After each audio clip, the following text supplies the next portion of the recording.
In this video, I'm gonna teach you how to use a hotspot on your Nintendo Switch. It's a very easy process, so make sure to follow along.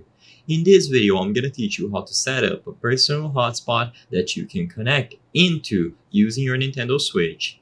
Keep in mind that to my knowledge, you won't be able to actually use the Nintendo Switch itself to host a personal network or a hotspot. This is something that you will do using your phone, and the Nintendo Switch is going to be able to connect to that personal hotspot. So all that you have to do is first, on your device, either iOS or Android, go into the settings and find the options related to setting up a personal hotspot.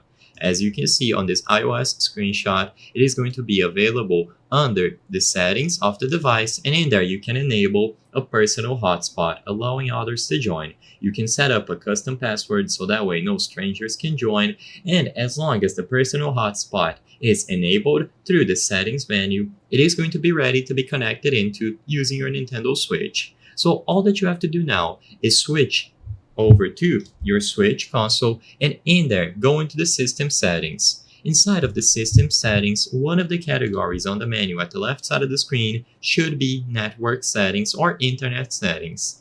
Access that, and inside of the network category, you should be able to find all the available networks in your area. If the personal hotspot is enabled and you are sitting close to your phone, it should appear right away under the list of available networks that you can connect into. And as you might expect, all that you have to do now is select it from the list and choose the option to connect.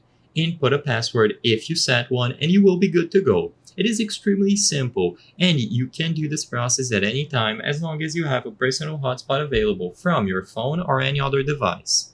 I hope I was able to help you on how to use Hotspot on your Nintendo Switch. If this video helped you, please be sure to leave a like and subscribe for more very easy tips. Thank you for watching.